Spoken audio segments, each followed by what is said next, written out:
कोई सवाल, कोई परेशानी? पक्की बात है, सारी बातें क्लियर हैं जी? यहाँ इस साइड से सारी बातें क्लियर हैं? फिर सोच लें, सारी बातें क्लियर हैं? फिर सोच लें, सारी बातें क्लियर हैं? ठीक है। हम लोगों ने सैटरडे पे क्या पढ़ा था? सैटरडे पे हम लोगों ने बात की थी एक्सेप्टेंस के एसेंशियल्स की, और रेवोकेशन का हमने एक आइडिया ले लिया था। तो जिस तरीके से हमारे पास ऑफ़र के एसेंशियल्स हैं, उसी तरीके में हम लोगों ने एक्सेप्टेंस की बात की थी। एक्सेप्टेंस क्या है? बेसिकली कि जिस पार्टी को आपने ऑफ़र की हो, the person to whom the proposal is made, जिस पार्टी को आपने ऑफ़र की हो वो पार्टी अपनी असेंट दे दे, अपनी हामी भर ले, उस चीज़ पे अगर एग्री हो जाए तो वो क्या बन जाएगी? मेरी acceptance. Simple sweet definition of acceptance. When the person to whom the proposal is made signifies his assent to it, the proposal is said to be accepted. इसके बाद हम लोगों ने बात की थी सैटरडे पे कि इसके कुछ एसेंशियल्स हैं, जस्ट लाइक ऑफ़र। हमने ऑफ़र में चीज़ पढ़ी थी कि ऑफ़र एब्सोल्यूट होनी चाहिए, सर्टन होनी चाहिए और डेफिनेट होनी चाहिए। यहाँ पे भी यही है कि it should B absolute, it should B absolute, certain और डेफिनेट। ऑफ़र में हम लोग कंडीशंस को ऐड कर सकते थे, मगर एक्सेप्टेंस के अंदर हम लोग कंडीशन उसको नहीं बनाते, अदरवाइज़ वो क्या बन जाएगा? Counter offer. अदरवाइज़ वो क्या बन जाएगी? Counter offer. फॉर एग्जांपल आपको वो रक्शे वाली मिसाल अगर याद हो कि ऑटो वालों को हमने कहा था कि भाई 500, उसने कहा था नहीं सर 700। जाने को वो तैयार था, जाने को वो तैयार था, मगर चूंकि उसने 500 के बजाय 700 पर रेट कर दिया तो वो उसकी तरफ से क्या बन गई? Counter offer. उसकी तरफ से क्या बन गई? Counter offer. और वो एक वैलिड एक्सेप्टेंस नहीं है। तो acceptance should be absolute and it should be unconditional. अगर आप कोई कंडीशन इम्पोज कर देते हैं तो it will become counter offer, it will become counter offer. फिर आप जिस चीज़ की एक्सेप्टेंस दे रहे हैं, आप जिस चीज़ की एक्सेप्टेंस दे रहे हैं, the person should be well aware of it. उसको पता हो कि वो क्या चीज़ एक्सेप्ट कर रहा है, उसकी मेन ऑफ़र क्या है, उसको वो चीज़ के बारे में पता होना चाहिए। इसी तरह एक्सेप्टेंस कब दी जा सकती है? ऑफ़र के लैप्स होने से पहले पहले। वंस ऑफ़र इज़ लैप्स्ड, जब ऑफ़र ही ख़त्म हो जाए तो किसी भी तरह की कोई एक्सेप्टेंस काबिल कबूल नहीं होती है। तो एक्सेप्टेंस उसी वक्त वैलिड है जब वो ऑफ़र के लैप्स होने से पहले पहले आ जाए। यहाँ तक मुझे बताइए कोई मसला, कोई परेशानी? All done. सिंपल सी बातें हैं। एब्सोल्यूट होनी चाहिए, it should be unconditional, otherwise it would become counter offer, he should be aware और it should be before lapse of offer. फिर एक्सेप्टेंस किस मोड में होनी चाहिए, किस मैनर में होनी चाहिए, इसके ऊपर हम लोगों ने कल बात की थी सैटरडे पे। देखें नॉर्मल क्या होता है, नॉर्मल रूल क्या है? जिस तरह आम कारोबारी ट्रांजैक्शंस होती हैं उस तरीके से ऑफ़र हो और उसी में एक्सेप्टेंस हो। नॉर्मल आजकल क्या चल रहा है? ईमेल, व्हाट्सएप, ये दो बातें चल रही हैं आजकल। ख़तों का ज़माना तो आजकल वैसे भी नहीं है। बट अगर मैंने ईमेल की है, ऑफ़र की, और उसमें मैंने लिख दिया कि भाई एक्सेप्टेंस अगर तुमने देनी है ना तो तुमने मुझे ख़त पे देनी है। अगर मैंने उसको कंडीशन डाल दिया है कि एक्सेप्टेंस के लिए मुझे तुमने ईमेल नहीं करना, तुमने मुझे लेटर लिखना। अब दूसरी पार्टी पे ये वाजिब है कि वो ख़त ही लिखे, वो ख़त ही लिखे। अगर वो ख़त नहीं लिखता, अगर वो ख़त नहीं लिखता, किसी और वे में कम्युनिकेट कर देता है, ईमेल कर देता है, व्हाट्सएप कर देता है, कॉल कर देता है, तो बीइंग अ प्रोफेशनल एक दफ़ा मैं उससे कहूँगा, इंसिस्ट करूँगा कि भाई जिस रीज़नेबल मोड में मैंने आपसे वो चीज़ मांगी है, मुझे उस मोड में वो चीज़ प्रोवाइड की जाए। बट अगर वो नहीं करता, बट अगर वो फिर भी नहीं करता, तो अब ये मेरी ऑप्शन है कि मैं उस एक्सेप्टेंस को कबूल करूं या ना करूं। और अगर मैंने वो एक्सेप्टेंस कबूल कर ली तो वो कहलाएगी डीम्ड एक्सेप्टेंस। क्या कहलाएगी? Deemed acceptance. ये कब होगा? कि जब मैंने उसकी आई हुई एक्सेप्टेंस को कबूल कर लिया, उसको इंसिस्ट नहीं किया, उसको बार बार इंसिस्ट मैंने नहीं किया।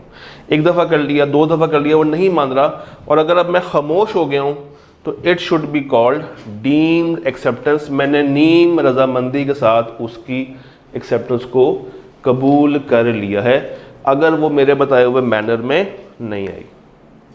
यहाँ तक कोई सवाल? थोड़ा सा फास्ट रिकैप कर रहे हैं ताकि एटलीस्ट बातें आपके जहन में आ जाएं और हम फिर आगे चल सकें। तो छुट्टी ना किया करें, क्योंकि या अगर आपने की भी थी तो उसको एटलीस्ट रिकॉर्डिंग पे ले लेते ताकि आपका लॉस इतना ना होता। खैर, ये सारी बातें क्लियर हैं? कोई सवाल? कोई सवाल? पक्की बात? अच्छा जी, next, acceptance must be communicated. अच्छा, ये वर्ड्स में हो, रिटर्न हो या विद एक्शंस हो? तीनों में से कुछ भी हो सकता है। और अगर विद एक्शंस हो तो क्या कहलाएगी? इम्प्लाइड। और अगर बाय वर्ड्स और बाय रिटर्न हो तो एक्सप्रेस कहलाएगी। एक कॉन्सेप्ट यहाँ पे आता है नेगेटिव कन्फर्मेशन का। नेगेटिव कन्फर्मेशन का ये क्या होती है? नेगेटिव कन्फर्मेशन कहते हैं कि अगर तुमने मुझे जवाब ना दिया, अगर तुमने मुझे जवाब ना दिया तो मैं ये अज्यूम कर लूँगा कि तुम्हें मेरी बात कबूल है। अगर तुमने मेरी बात का जवाब ना दिया तो ये अज्यूम कर लिया जाएगा कि that you are accepting my offer. For example, मैंने एक ऑफ़र की और कहा कि भाई मैं आपसे 50 किलो आयरन ख़रीदना चाहता हूँ, 50 टन आयरन ख़रीदना चाहता हूँ। ये ऑफ़र उस वक़्त कबूल करूँगा, ये एक्सेप्टेंस उस वक़्त कबूल करूँगा जब तुम्हारी तरफ से कोई जवाब नहीं आएगा। तो this is called negative confirmation. ये एक्सेप्टेंस के अंदर अलाउ नहीं है। नेगेटिव कन्फर्मेशन से आप कोई भी एक्सेप्टेंस नहीं ले सकते। एक्सेप्टेंस हमेशा पॉजिटिव फॉर्म में होनी चाहिए, नेगेटिव फॉर्म में नहीं होनी चाहिए। नेगेटिव क्या है कि अगर तुमने मेरी बात का जवाब ना दिया तो ये अज्यूम कर लिया जाएगा कि that you are agreeing to my offer. ये चीज़ अलाउ नहीं है, ये चीज़ अलाउ नहीं है। तो acceptance may be complete when it is communicated to the offeror. An offer can be accepted by word, spoken, written और थ्रू कंडक्ट। ये बात हमें पता है। It should be well expressed and it should not be in the form of negative confirmation. वो क्या है? If not accepted within time तो ये प्रिज्यूम कर लिया जाएगा कि इट इज एक्सेप्टेड। तो ये अलाउ नहीं है, ये अलाउ नहीं। यहाँ तक बात समझ आती है? पक्की बात है? अच्छा जी, तो ये तो हो गई आसान आसान सी बातें। अब थोड़ी सी टेढ़ी बात कर लेते हैं आपके साथ। उसके लिए मुझे चाहिए होगा मार्कर, जो कि मुझे नज़र नहीं आ रहा। दुल्ला भाई ज़रा मार्कर का बंदोबस्त करते हैं। आप मार्कर शायद गायब हो गए। यहाँ तक मुझे बताइए कोई मसला, कोई परेशानी? एनीथिंग कंप्लीट चैप्टर में से कोई सवाल, कोई कन्फ्यूजन, किसी भी तरह की कोई परेशानी, किसी बात के ऊपर, किसी कॉन्सेप्ट के ऊपर, किसी वर्ड के ऊपर, किसी लाइन के ऊपर, इवन किसी फुल स्टॉप के ऊपर भी है तो बताइए। है तो बता दें, जल्दी से एक दफ़ा रिवाइज कर लें ताकि फिर हम अगली बात करें। इस चैप्टर को वाइंड अप करके इसके सवालों की तरफ आएँ। ठीक जी, बताएं। लैप्स ऑफ ऑफर में क्या था? An offer is lapsed in following ways: the occasion of offer before acceptance, the being of the ban. मैं ये सारी बातें रिपीट कर देता हूँ। ऑफ़र कब कब लैप्स होती है?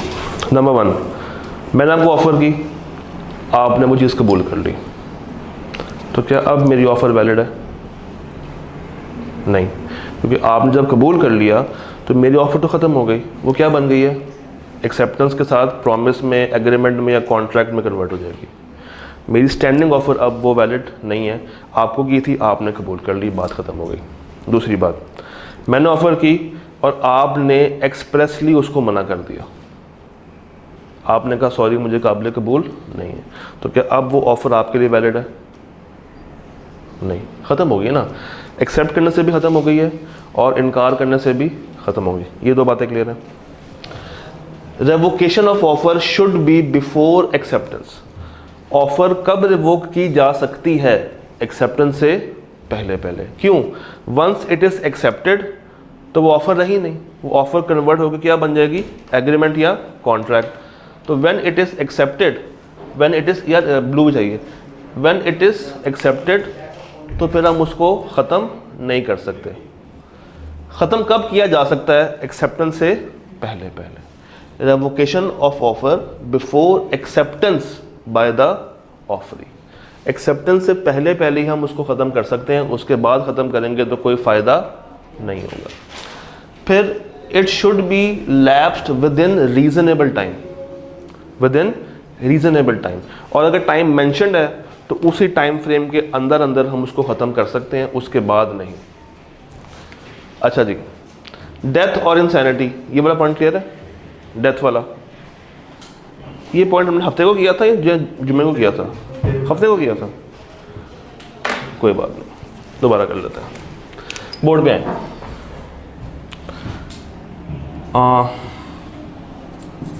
मिस्टर ए ने ऑफ़र की है मिस्टर बी को। मिस्टर बी ने ये ऑफ़र रिजेक्ट कर दी। मुझे बताइए क्या ये ऑफ़र अब वैलिड है या नहीं है? ये वैलिड है या नहीं है? ठीक है, मिस्टर बी ने एक्सेप्ट कर ली, क्या ये वैलिड है या नहीं है? अब ये ऑफ़र एग्जिस्ट करती है? ख़त्म हो गई ना। जब उसने एक्सेप्ट कर लिया तो कॉन्ट्रैक्ट बन गया, जब एक्सेप्ट कर लिया तो कॉन्ट्रैक्ट बन गया। तो अब ये ऑफ़र तो वैलिड नहीं है। अब ये ऑफ़र क्या लैप्स हो सकती है? नहीं। क्यों? जब उसने एक्सेप्ट कर लिया तो ये क्या बन जाएगा? कॉन्ट्रैक्ट। अच्छा, अगली बात, इसका मतलब ये है कि ये ऑफ़र कब रिवोक हो सकती है? एक्सेप्टेंस से पहले पहले तक। ठीक हो गया। ए ने ऑफ़र की बी को कि वो बी की शादी पे गाना गाएगा, सिंग अ सॉन्ग। ये ऑफ़र हुई 10 तारीख को। ऑफ़र कब हो रही है? 10 तारीख को। शादी है 15 तारीख को और बी ने एग्री भी किया हुआ, ये कॉन्ट्रैक्ट हो गया हुआ। हुआ ये कि 13 तारीख को इस बंदे की डेथ हो गई, इस बंदे की डेथ हो गई। तो क्या अब ये कॉन्ट्रैक्ट एग्जिस्ट करेगा? क्या अब इसकी की हुई ऑफ़र वैलिड रहेगी? नहीं। तो अब चूँकि इस बंदे की डेथ हो गई है और गाना कौन गा सकता है? सिर्फ एक प्रोफेशनल। क्या हम गाना उसके घर वालों से गवा सकते हैं? नहीं। तो अब इसकी की हुई ऑफ़र काबिल कबूल नहीं है, वो ऑटोमेटिकली क्या कर गई है? लैप्स कर गई है। अच्छा, उसके बाद ऑफ़र हुई थी कि ये ऑफ़र 10 डेज़ तक वैलिड है, ये ऑफ़र 10 डेज़ तक वैलिड है। 11वें दिन पे क्या अगर हम उसको कबूल कर लें तो वो ऑफ़र कायम रहेगी? नहीं। जैसे ही 10 दिन ख़त्म होंगे वो ऑफ़र भी साथ लैप्स कर जाएगी। अब अगर 11वें दिन कोई बंदा आपके पास आके कहता है कि भाई मुझे वो वाली ऑफ़र चाहिए, तो आप क्या कहेंगे? वो ऑफ़र तो अब एग्जिस्ट नहीं करती, ऑफ़र तो ख़त्म हो गई है। क्यों? उसमें जो टाइम फ्रेम था वो गुजर चुका है। जो 10 डेज़ का टाइम फ्रेम था वो क्या हो चुका है? वो लैप्स हो चुका है। अच्छा, उसके बाद मैंने ऑफ़र की थी कि भाई मुझे आपने कुर्सियाँ भेजनी है रेड कलर में, कुर्सियाँ भेजनी है रेड कलर में। उसका जवाब ये आएगा, सर कुर्सियाँ तो आपको मिल जाएंगी मगर कलर रेड नहीं है, कलर ब्लू है, कलर ब्लू है। मैंने लाल रंग वाली शर्त ऐड की थी, उसने वो शर्त कबूल नहीं की। तो जब उसने वो शर्त कबूल नहीं की तो क्या अब वो ऑफ़र मेरी वैलिड है? नहीं। वो ऑफ़र, क्योंकि उसने एक काउंटर ऑफ़र मुझे दे दी तो अब मेरी ऑफ़र ख़त्म हो गई है। तो ये लैप्स है। Revocation of offer before acceptance, lapse of time, death, conditions अगर पूरी ना हो रही हो, काउंटर ऑफ़र हो रही हो, और नॉन एक्सेप्टेंस या एक्सप्रेस रिजेक्शन अगर हो रही है तो एग्जिस्टिंग ऑफ़र कायम नहीं रहती। Am I clear? पक्की बात है? सारी बातें यहाँ तक समझ आती हैं? कोई मसला, कोई परेशानी? है तो पूछ लें सुकून से, कोई हमें जल्दबाजी नहीं है। मुझे पता है वीक के बाद जब आते हैं तो मास्टर रीसेट होके आ रहे होते हैं, तो सुकून से आराम से तसल्ली के साथ पूरा चैप्टर घुमा लें, आंखों के सामने ले आएँ, जहाँ पे कन्फ्यूजन हो रही है वहाँ पे पूछ लें। We have sufficient time to cover. किसी सवाल में कोई इशू है? जो आपको मैंने लिस्ट दी थी 42 सवालों की, वो किए हैं, वो देखें, उसके ऊपर काम किया आप लोगों ने? जी बताएं, उसके ऊपर कोई काम किया? उन सवालों को पढ़ा या बस सफ़े लेके इकट्ठे किए जा रहे हैं अभी तक कि एंड पे रद्दी में बेच देंगे? ऐसे ना करें। पता अगर आपके लिए एफ़र्ट हो रही है ना, तो उस एफ़र्ट का थोड़ा सा ड्यू रिगार्ड कर लें और चीज़ों को पढ़ लिया करें, ताकि आपके कॉन्सेप्ट्स उसके साथ साथ बिल्डअप होते रहें। ये कॉन्सेप्चुअल क्वेश्चंस जो है ना, ये आपके कॉन्सेप्ट्स बनाने में काफ़ी ज़्यादा अहम किरदार अदा करेंगे।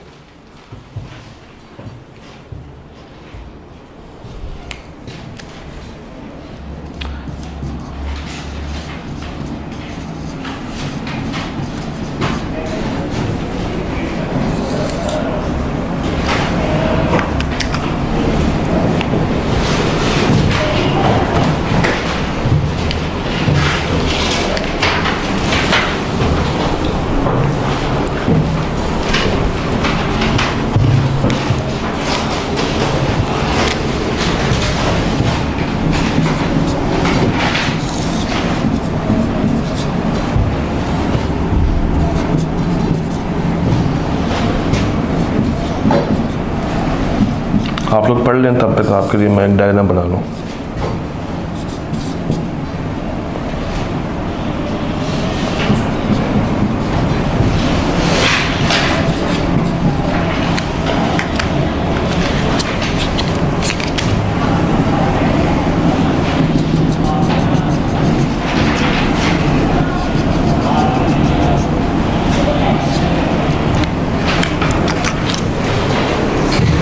सुकून के साथ रीड कर लें, कोई जल्दबाजी नहीं है, आराम आराम से पॉइंट बाय पॉइंट चलें, एग्जाम्पल से इनमें लेकर आएँ। समझ आती है तो ठीक है, नहीं तो मुझे बताएं, क्योंकि मुझे आपके कॉन्सेप्ट सारे के सारे क्लियर चाहिए before moving towards past papers, फिर जाके मज़ा आएगा।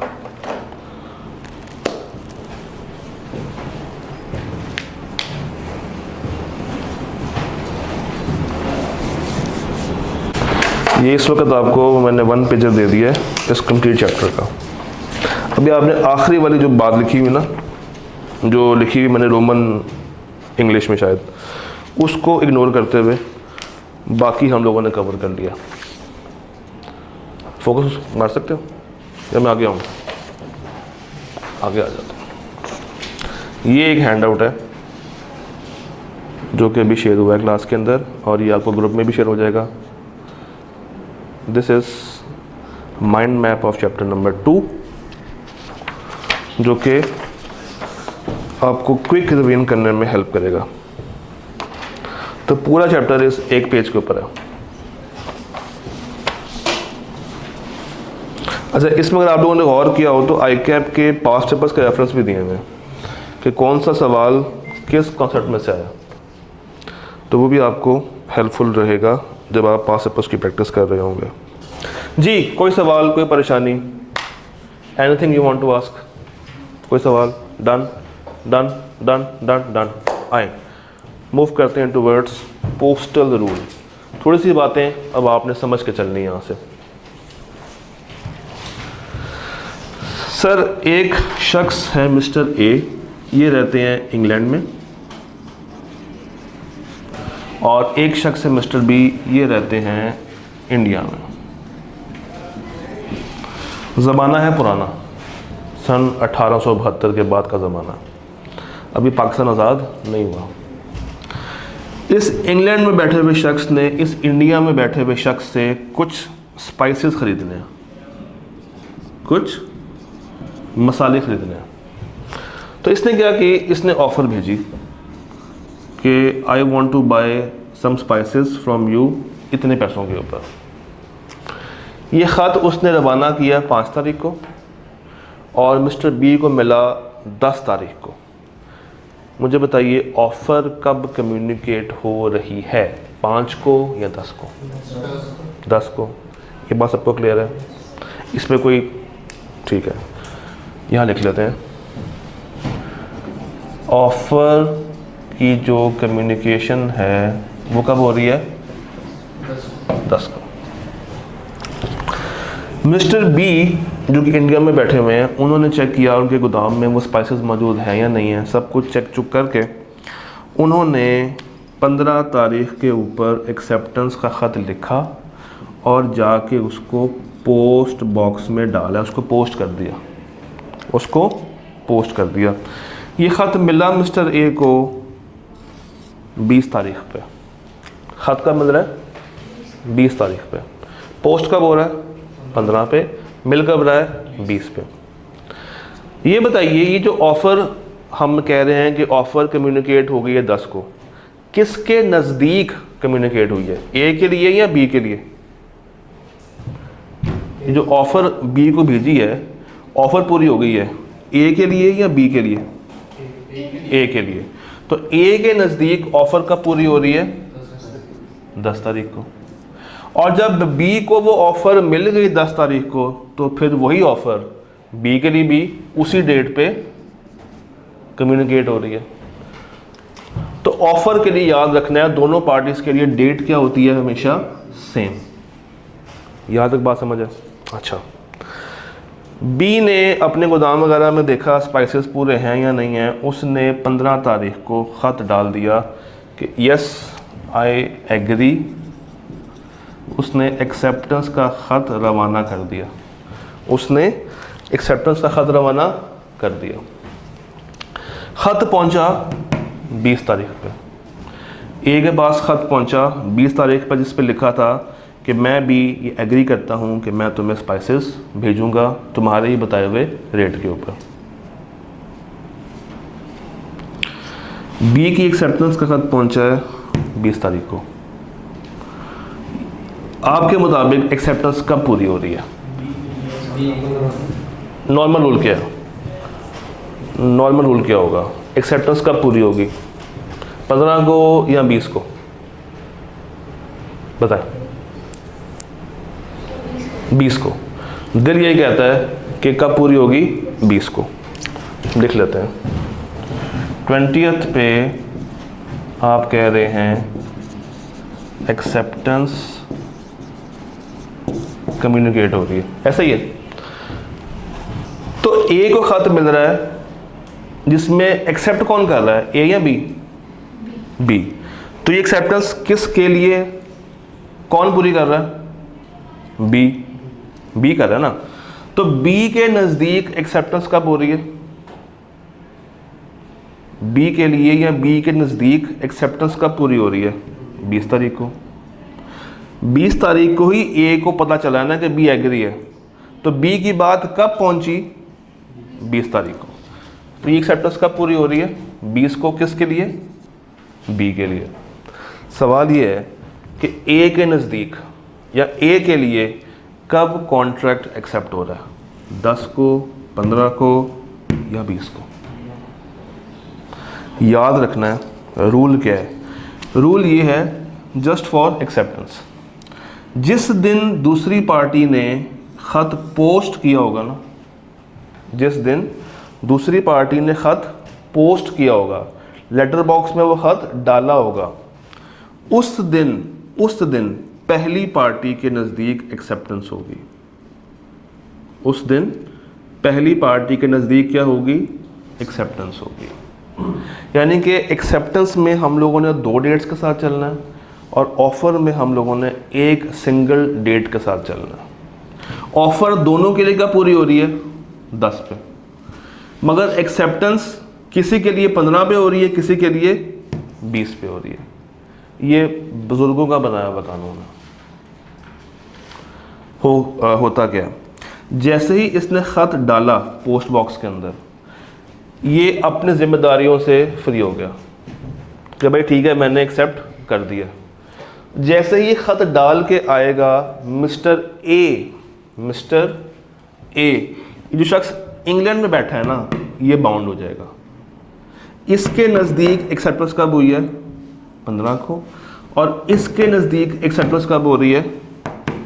20 तारीख पे। ए के लिए कब हो रही है? 15 पे। और बी के लिए कब हो रही है? 20 पे। ये दो डेट्स आपने जहन में रखनी है। यहाँ तक बात समझ आ रही है? This is a rule. इसको आसान करने के लिए जिस शख्स के हाथ में ख़त है, जिस शख्स के हाथ में ख़त है वो बाउंड नहीं होगा, दूसरी पार्टी बाउंड हो रही है। इस रूल में ख़त किसके पास था? बी के पास। तो बाउंड कौन हो रहा है? ए। ख़त किसके पास आ गया? बाउंड कौन हो रहा है? बी।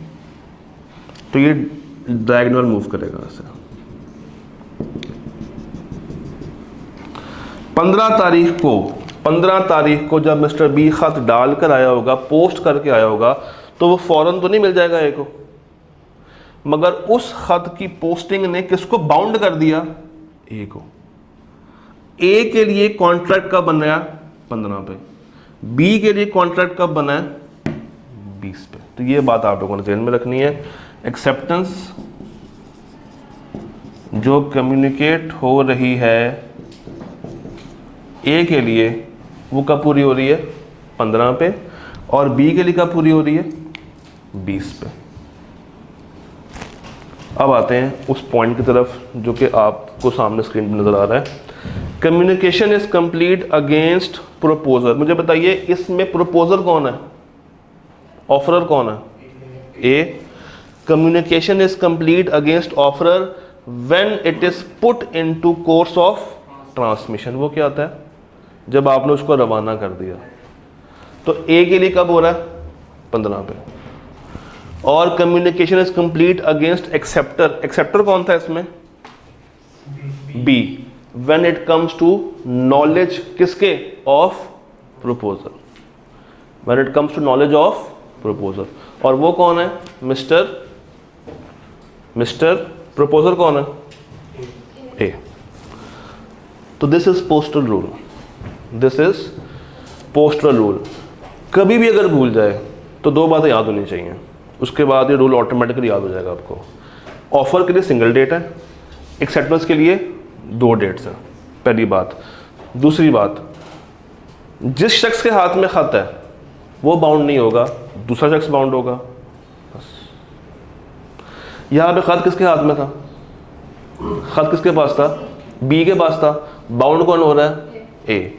ख़त किसके पास आ गया? ए के पास। बाउंड कौन हो रहा है? बी। ये बात आपके जहन में होगी तो ये रूल कहीं नहीं जाता। यहाँ तक पहले मुझे ज़रा बताइए, सारी बातें समझ आती हैं? उसके बाद इसमें एक तड़का लगाते हैं रेवोकेशन का। अब इस चीज़ को हमने रिवोक भी करना, ऑफ़र को भी और एक्सेप्टेंस को भी, मगर वहाँ जाने से पहले जल्दी से एक दफ़ा उसको रिवाइज़ कर लें। ये रूल ज़हन में बिठा लें, कब कौन किस टाइम पे बाउंड हो रहा है। बी के लिए ऑफ़र कब हो रही है? 10 को। बी के लिए एक्सेप्टेंस कब हो रही है? 20 को। ए के लिए ऑफ़र कब हो रही है? 10 को। और ए के लिए एक्सेप्टेंस कब हो रही है? 15 को।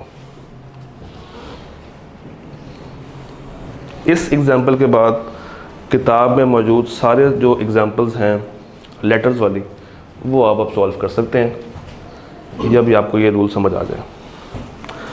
जी चले आगे। इसमें डालें रेवोकेशन, ये अभी रिवाइज कर रहे हैं, बताएं इसमें ऐड करें रेवोकेशन। चलिए ये बताइए, ऑफ़र किस डेट से पहले पहले रिवोक की जा सकती है? सिनेरियो आपके सामने है। 10 से पहले पहले रिवोक कर सकते हैं। कौन कौन कह रहा 10? हाथ खड़े करना सर। 10 कौन कौन कह रहा? 15 कौन कौन कह रहा? 15 कौन कौन कह रहा? रूल क्या था? रूल किया था फर्स्ट पॉइंट पर, revocation of an offer before acceptance bye. Acceptance कब हो रही है? ए के नज़दीक एक्सेप्टेंस कब हो रही है? 15 को। तो ए के नज़दीक ऑफ़र ये कब ख़त्म कर सकता है? एक्सेप्टेंस से पहले पहले। तो ए के लिए एक्सेप्टेंस कब हो रही है? 15 को। तो कब कब ये रिवोक कर सकता है? किस डेट से पहले? 15 से पहले पहले। 15 से पहले पहले अगर इसने लेटर भेजा ऑफ रेवोकेशन तो वो लेटर बिफोर 15th पहुंचना चाहिए किसके पास? बी के पास। अगर उसने एक दफ़ा ख़त डाल दिया तो फिर वो चीज़ रिवोक नहीं हो सकती। क्यों? क्योंकि इसके लिए फिर वो क्या बन जाएगा? कॉन्ट्रैक्ट। ए के लिए एक्सेप्टेंस कब हो रही थी? 15 पे ना। तो 15 से पहले पहले अगर ये चाहे तो अपना ख़त रिवोक कर सकता है, ख़त्म कर सकता है। उसके बाद ये ऑप्शन उसके पास अवेलेबल नहीं होगी। Am I clear? Am I 100% clear? नीचे आए, बी ने एक्सेप्टेंस दे दी। बाद में जहन में आया कि नहीं यार, जो रेट उसने डाला था वो तो सस्ता था, मेरे स्पाइसेस तो महंगे हैं। तो उसने फ़ौरन से अपनी एक्सेप्टेंस रिवोक करने की कोशिश की। मुझे ये बताइए, इस सवाल को देखते हुए बी की एक्सेप्टेंस कब रिवोक हो सकती है? किस डेट से पहले पहले? बी अगर अपनी एक्सेप्टेंस रिवोक करना चाहे तो वो किस डेट से पहले पहले अपनी एक्सेप्टेंस रिवोक कर सकता है?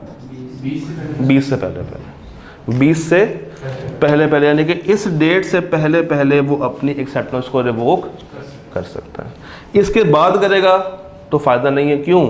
क्योंकि फिर उसके लिए कॉन्ट्रैक्ट बन चुका होगा। उसके लिए कॉन्ट्रैक्ट बन चुका होगा। ये है आपका पोस्ट रूल। जो चीज़ समझाने वाली थी वो ये 2 डेट्स हैं और रेवोकेशन वाला पॉइंट है। आपको मैंने अभी कुछ नोट्स दिए हैं जो 1 पेजर दिया है, उस पर आखिरी स्लाइड ज़रा पढ़िएगा आप, जो बिल्कुल कॉर्नर वाली बात लिखी हुई है,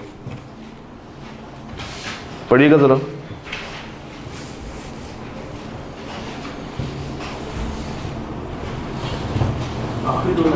नहीं, आखिरी वाला पूरा रेवोकेशन वाला जहाँ लिखा हुआ ना 5th को मिस्टर ए ने लेटर के ज़रिए, वो पूरा पढ़ें। ये सारा रूल मैंने रोमन, क्या कहते हैं इंग्लिश या उर्दू? ये रोमन उर्दू है या रोमन इंग्लिश है? रोमन इंग्लिश है। रोमन इंग्लिश में लिखा हुआ है, ताकि आपको अगर बात कभी भूल भी जाए तो यहाँ से पढ़ के एटलीस्ट याद आ जाए। 5th को मिस्टर ए ने लेटर के ज़रिए ऑफ़र किया मिस्टर बी को कि मैं तुमको 100 लैपटॉप सेल करना चाहता हूँ ₹45,000 के हिसाब से। लेटर मिस्टर बी को कब रिसीव हुआ है? 10 तारीख को। नीचे आ रहा है उसके रूल क्या है? If offer is made by post its communication will complete when the letter reaches offeree. तो कब पहुंच रहा है? 10 को। इस रूल के मुताबिक लेटर 10 तारीख को पहुंचा है बी के पास, तो ऑफर की कम्युनिकेशन 10 को हो गई है। अगर मिस्टर ए को अपनी ऑफर रिवोक करनी है तो वो एक्सेप्टेंस से पहले पहले रिवोक कर सकता है, उसके बाद नहीं, क्योंकि वो कॉन्ट्रैक्ट बन जाएगा। अब मिस्टर बी को ये ऑफ़र मंजूर है और उन्होंने लेटर ऑफ एक्सेप्टेंस पोस्ट किया है कब? 13 को, जो कि ए के पास कब पहुंचा है? 18 को। यहाँ पर याद रखने वाली बात यह है कि एक्सेप्टेंस के लिए 2 डिफरेंट डेट्स इस्तेमाल होंगी, मिस्टर ए के लिए अलग और मिस्टर बी के लिए अलग। Rule: communication is complete against proposer when it is put into course of transmission. Mister A जो कि ऑफरर हैं, उनके नज़दीक एक्सेप्टेंस कब मानी जाएगी? जब मिस्टर बी ने वो लेटर पोस्ट किया। तो वो लेटर कब पोस्ट हो रहा है? 13 को या 18 को? 13 को। Rule 2: communication is complete against acceptor when it comes to knowledge. तो मिस्टर बी जो कि ऑफरी हैं, उनके नज़दीक एक्सेप्टेंस उस दिन मानी जाएगी जब मिस्टर ए ने लेटर रिसीव किया या उनकी नॉलेज में आ गया। तो 18 को एक्सेप्टेंस कम्युनिकेट हो गई है। अब रेवोकेशन के लिए अगर देखा जाए तो ऑफ़र कब तक रिवोक हो सकती है? एक्सेप्टेंस से पहले पहले, यानी कि 13 से पहले पहले। और एक्सेप्टेंस के लिए अगर देखें तो बी अपनी एक्सेप्टेंस को कब रिवोक कर सकता है? 18 से पहले पहले।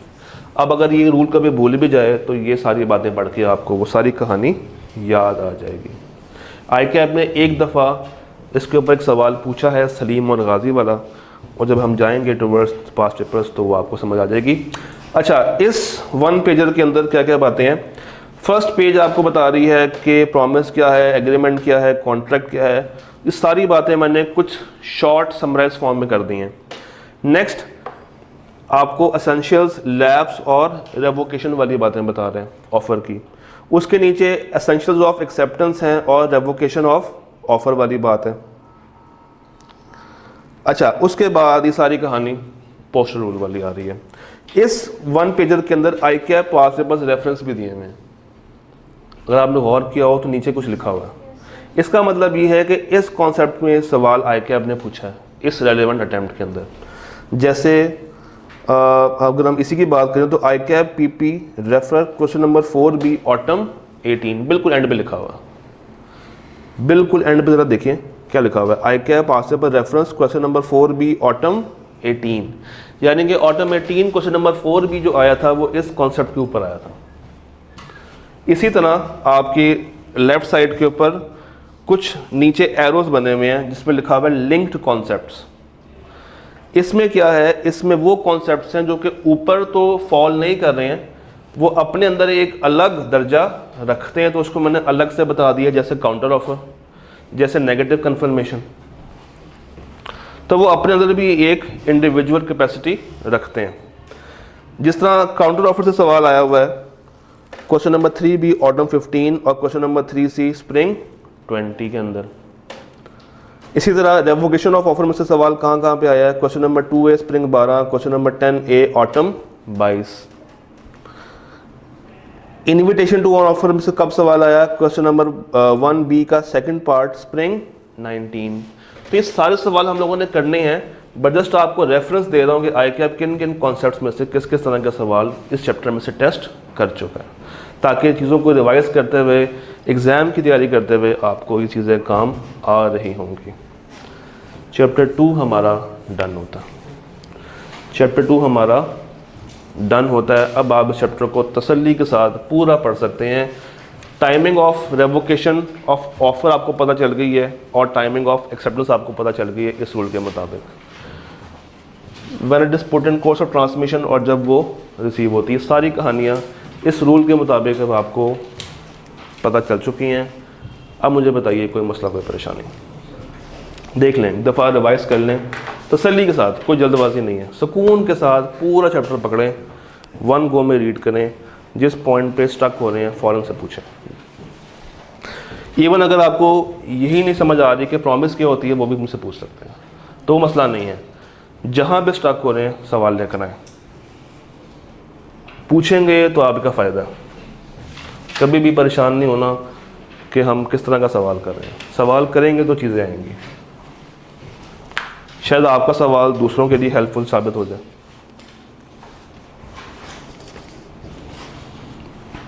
अच्छा जी, ये बांटना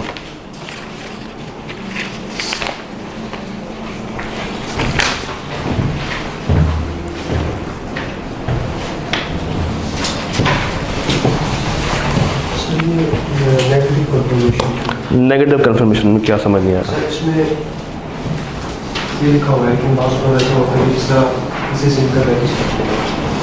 उसमें एक टाइम होता है कि अगर इस टाइम तक नहीं आंसर करेंगे इसको दे दोबारा तो सर ये भी नेगेटिव कंफर्मेशन कि अगर आपने इस टाइम तक उसको एक्सेप्ट नहीं किया तो ये हमारी ये ऑफ़र ख़त्म हो जाएगी। दो बातें। क्या नेगेटिव कंफर्मेशन? इसके आप रिप्लाई ही नहीं दे रहे हैं। आपका रिप्लाई ना देना, आपका खामोश रहना, दिस इज़ नेगेटिव कंफर्मेशन। कि आप राज़ी तो हैं मगर आप एक्सप्रेसली बता ही नहीं रहे हैं कि आप राज़ी हैं। मैंने आपसे कहा कि भाई आप अगर मुझे ये बैग बेचना चाहते हो तो अगर आप इस ख़त का जवाब नहीं दोगे तो मैं समझ जाऊंगा कि आपने मुझे ये बैग अपना बेच दिया। हो सकता है कि मेरा ख़त आप तक पहुंचा ही ना हो। जब मेरा ख़त आप तक नहीं पहुंचा तो क्या आपको पता चला कि ये हमारे दरमियान कोई कॉन्ट्रैक्ट होने जा रहा था? नहीं, रास्ते में ख़त गुम हो गया और मैं इसी खुशी में खुश हूँ कि आपने जवाब नहीं दिया। इसका मतलब है कि आपका ये बैग किसका हो गया? मेरा हो गया। तो लॉ ने इसीलिए मना किया है कि नेगेटिव कन्फर्मेशन की तरफ आपने नहीं जाना। Negative confirmation is not considered to be a valid acceptance. जी, अभी आपको मैंने एक और हैंडआउट्स दे दिए हैं सवालों के। कितने सवाल आए अभी तक? ऑटम 22 तक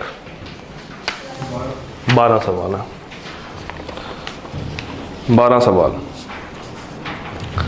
अब आपके पास दो ऑप्शंस हैं। अगर आप कहते हैं तो हम उसको अभी स्टार्ट कर सकते हैं, ऑप्शन 1। ऑप्शन 2, आप लोग घर जाएं, चैप्टर को रिवाइज करें, कोशिश करें खुद पहले एक दफ़ा अटैम्प्ट करने की, टक्कर शक्कर मारें और फिर कल हम उसको क्लास में डिस्कस कर लें। ऑप्शन 1 या ऑप्शन 2? 1 या 2? 2 डन। 2 अब आपने घर जाना है, इसको रिवाइज करना है, आंसर्स भी ले लें, फिर आंसर्स की फाइल भी ले लें, फिर आंसर कल कर लेंगे। डन। तो 12 सवाल हैं, इसमें कुछ सवाल रटे वाले भी हैं। जिस तरह अगर आप बिल्कुल एंड पे जाएंगे ना, जब आप बिल्कुल एंड पे जाएंगे तो क्वेश्चन नंबर 12, 11, 10,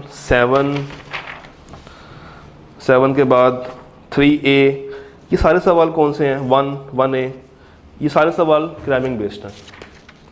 सारे सवाल क्या हैं? क्रैमिंग बेस्ड हैं। क्रैम किया होगा, ICAP ने पूछ लिया और आपने उसको एज इट इज़ प्रोड्यूस कर दिया। फिर इसमें कुछ केस स्टडीज़ भी हैं, जिस तरह question number 8, question number 9, question number 6, 5, 3 का पार्ट B, 4 का पार्ट C और 2। ये हैं केस स्टडीज़।